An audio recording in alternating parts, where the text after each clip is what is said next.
Imagina por un momento que todo lo que conoces desaparece. Las carreteras que conectan ciudades, los acueductos que llevan agua a tu hogar, las leyes que te protegen, la moneda con la que compras tu pan, todo. Ahora imagina que ese mundo tardó siglos en construirse, que abarcaba desde las brumas de Britania hasta los desiertos de Mesopotamia, y que un día simplemente dejó de existir. Eso fue el Imperio Romano de Occidente, y esta es la historia de cómo el coloso más grande que la humanidad había conocido se desmoronó lentamente, como un edificio carcomido desde adentro. En el año 476 después de Cristo, ese mismo imperio desapareció. El último emperador de Occidente fue depuesto, y con él cayó uno de los pilares fundamentales de la civilización occidental. ¿Cómo fue posible que semejante potencia se derrumbara? ¿Qué fuerzas misteriosas pudieron derribar lo que parecía invencible? La respuesta no se encuentra en un solo evento catastrófico, sino en una compleja red de fracturas internas y presiones externas que, durante siglos, fueron erosionando lentamente los cimientos de Roma hasta provocar su colapso definitivo. Para comprender la caída, debemos primero recordar la grandeza. Durante el siglo II después de Cristo, bajo el gobierno de los llamados 5 buenos emperadores, Roma vivió su edad dorada. Las legiones mantenían las fronteras seguras, la economía prosperaba gracias a una red comercial que abarcaba 3 continentes, y la Pax Romana garantizaba estabilidad y progreso. Las ciudades florecían con acueductos, teatros, baños públicos y foros donde se debatía el destino del mundo. El sistema administrativo romano era una maravilla de eficiencia, capaz de gobernar territorios vastos y poblaciones diversas bajo un mismo conjunto de leyes. Roma no era solo un imperio, era una idea, un concepto de civilización que parecía trascender el tiempo mismo. Pero ya en el corazón de esta aparente perfección se gestaban las semillas de la destrucción. El primer síntoma apareció con la crisis del siglo III, un periodo de 50 años de absoluto caos que comenzó en el año 235. En apenas medio siglo, más de 50 hombres reclamaron el título de emperador. Generales que se alzaban con sus legiones, proclamaban su autoridad, gobernaban durante meses o apenas años, y luego eran asesinados por el siguiente aspirante al trono. Esta inestabilidad política devastó la economía imperial. Para pagar a sus ejércitos y mantener su poder, los emperadores devaluaron la moneda, reduciendo el contenido de plata en las monedas hasta convertirlas en poco más que cobre bañado. La inflación se disparó, el comercio se contrajo, y las ciudades que antes prosperaban comenzaron a languidecer. Pero la crisis no fue solo económica. Las fronteras, antes seguras, empezaron a tambalearse. Las tribus germánicas que vivían más allá del Rin y del Danubio, que durante siglos habían sido contenidas por la fuerza militar romana, ahora veían oportunidades. Aprovechando la anarquía interna, comenzaron a realizar incursiones cada vez más profundas en territorio imperial. Al mismo tiempo, en el este, el imperio sasánida de Persia se había convertido en una amenaza formidable, presionando constantemente las provincias orientales. Roma se encontraba atrapada en una tenaza mortal, obligada a luchar en múltiples frentes con recursos cada vez más limitados. El emperador Diocleciano, que llegó al poder en el año 284, intentó salvar el imperio con reformas radicales. Comprendió que el territorio era demasiado vasto para ser gobernado por un solo hombre, así que dividió el imperio en 2 mitades, Oriente y Occidente, cada una con su propio emperador. Creó la tetrarquía, un sistema de 4 gobernantes diseñado para garantizar la estabilidad. Reorganizó el ejército, aumentó la burocracia y endureció el sistema fiscal para financiar estas reformas. Durante un tiempo, estas medidas parecieron funcionar. El caos se controló, las fronteras se estabilizaron temporalmente y el imperio respiró aliviado. Pero las reformas de Diocleciano también hicieron al imperio más rígido, más burocrático, más costoso de mantener. Y cuando su sistema de gobierno conjunto colapsó tras su retiro, el imperio se sumió nuevamente en guerras civiles. Constantino el Grande emergió de estas luchas como el nuevo emperador absoluto. Su reinado, que comenzó en el año 306, marcó otro punto de inflexión crucial. Constantino tomó una decisión que cambiaría el curso de la historia. Trasladó la capital del imperio desde Roma hacia el este, a la antigua ciudad griega de Bizancio, que rebautizó como Constantinopla. Esta nueva capital, estratégicamente ubicada entre Europa y Asia, se convirtió rápidamente en el corazón vibrante del poder imperial. Pero esta decisión también tuvo consecuencias no previstas.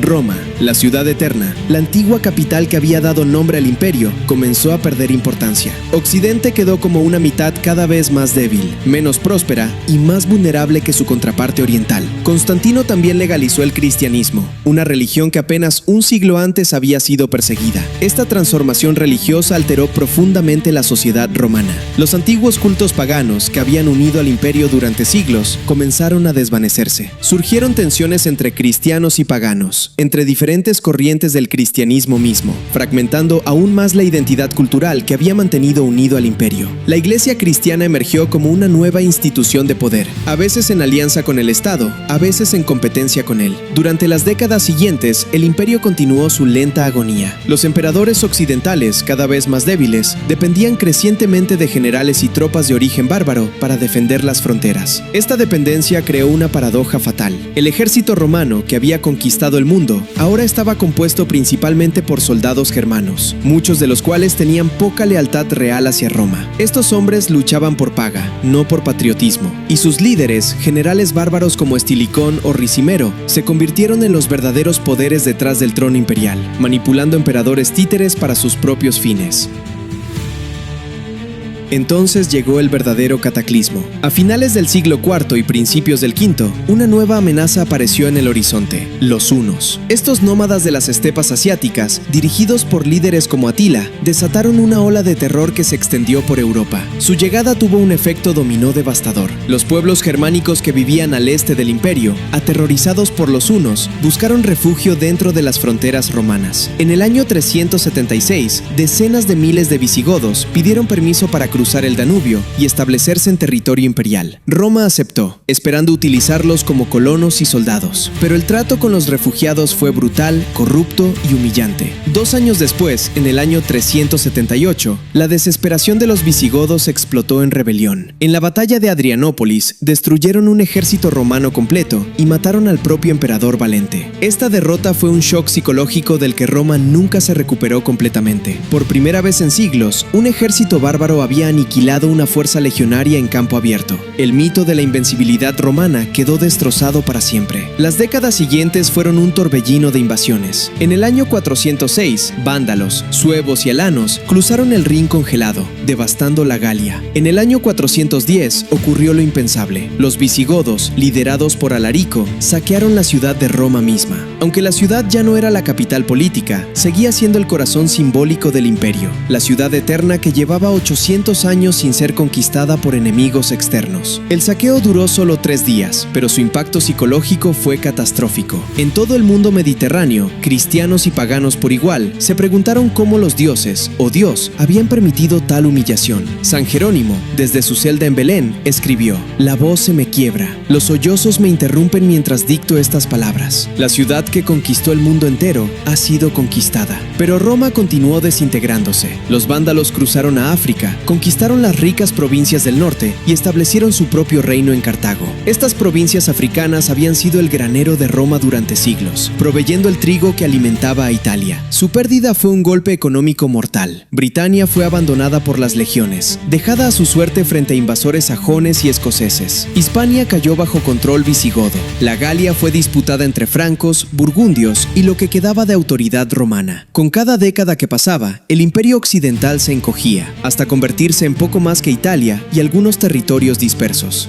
Los últimos emperadores occidentales fueron figuras patéticas, niños o incompetentes que reinaban solo de nombre. El verdadero poder lo ejercían generales bárbaros que gobernaban en las sombras. Uno de estos hombres fue Ricimero, un general de ascendencia germana que durante 16 años hizo y deshizo emperadores a su antojo. Cuando Ricimero murió en el año 472, el caos se intensificó aún más. Los ejércitos fragmentados se peleaban entre sí y la población civil sufría hambre, enfermedades y violencia constante. En el año 475, un general llamado Orestes rechazó la demanda de sus tropas bárbaras de recibir tierras en Italia. Estas tropas, mayormente de origen germano, se rebelaron bajo liderazgo de Odoacro, un jefe esciro. Derrotaron a Orestes y ejecutaron al emperador Julio Nepote. Orestes intentó salvarse colocando a su propio hijo adolescente en el trono imperial. Este muchacho, irónicamente, llevaba el nombre de Rómulo Augustulo, una combinación cruel